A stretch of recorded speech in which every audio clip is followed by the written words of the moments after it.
Perkenalkan, nama saya Novileni Anggrayanti, Prodi Pendidikan Biologi, kelas A16. Di sini saya akan menyelesaikan tugas agama Katolik. Sakramen merupakan sebuah tanda yang menyampaikan kasih dan rahmat Allah Bapa secara nyata. Hal ini terdapat pada Injil Yohanes pasal 14 ayatnya yang 18 yang menyatakan pemenuhan janji Kristus bahwa Ia tidak akan meninggalkan kita semua sebagai yatim piatu. Maka melalui sakramen Allah mengirimkan Roh Kudus-Nya untuk memberi makan dan menguatkan kita.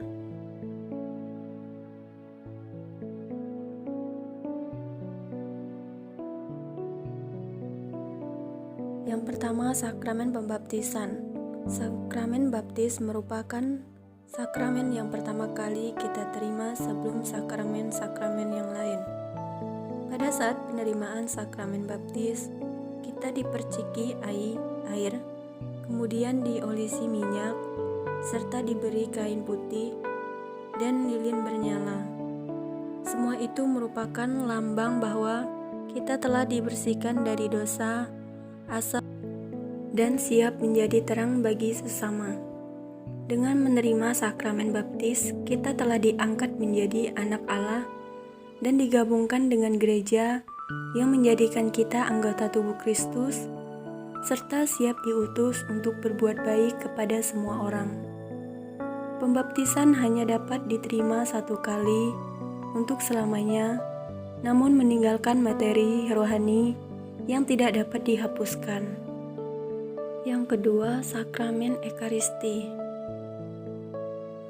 Sakramen Ekaristi, perayaan syukur atas kasih Allah Bapa lewat pengorbanan Tuhan Yesus Kristus, dirayakan setiap kali kita mengikuti misa atau sakramen Ekaristi. Pada saat Ekaristi, kita mengenang karya penyelamatan Yesus Kristus bagi manusia yang menjadi melalui wafat dan kebangkitannya. Perayaan Ekaristi dapat mengingatkan kita pada malam perjamuan terakhir yang diadakan Yesus bersama-sama dengan para murid-Nya.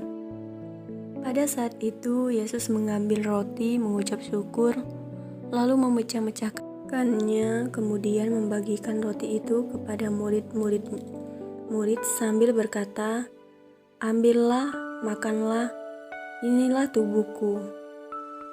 Setelah itu, ia mengambil cawan dan kemudian mengucap berkat dan memberikan kepada para murid-Nya dan berkata, "Minumlah, kamu semua cari cawan ini, sebab inilah darahku, darah perjanjian yang ditumpahkan bagi banyak orang untuk pengampunan dosa."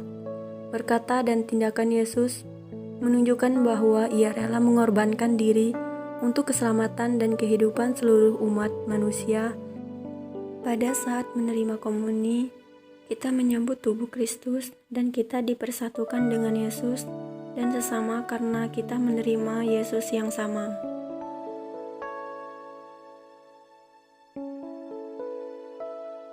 Yang ketiga, sakramen Krisma. Allah Bapa memperkuat jiwa kita lewat sakramen penguatan atau sakramen Krisma.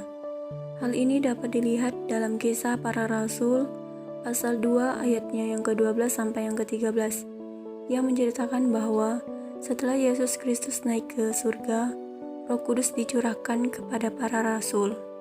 Karena karunia Roh Kudus inilah para rasul menjadi berani berbicara dan bersaksi di tengah banyak orang. Turunnya Roh Kudus atas para rasul dirayakan pada hari Pentakosta.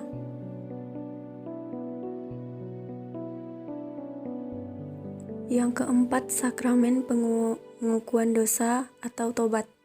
Setiap orang pernah berbuat dosa.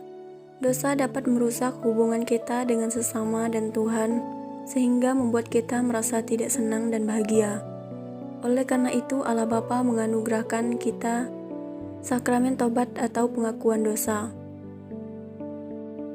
Melalui sakramen tobat, kita menerima pengampunan dosa dari Allah Bapa beserta rahmat-Nya yang dapat membantu kita untuk menolak godaan dosa di waktu yang akan datang sehingga menjadikan hidup kita lebih damai.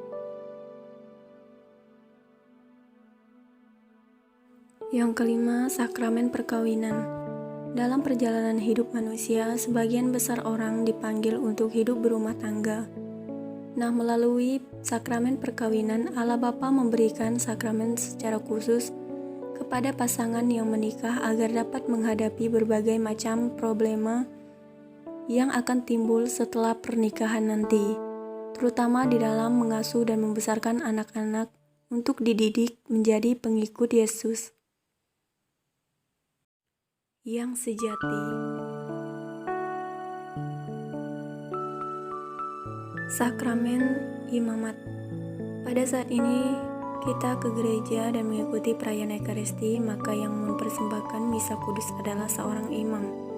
Para imam adalah orang yang dipanggil secara khusus oleh Tuhan Yesus untuk menjawab panggilan Tuhan tersebut, maka mereka harus mengikuti pendidikan di sekolah seminari menengah tinggi serta menjalani masa orientasi di pastoran di tengah umat.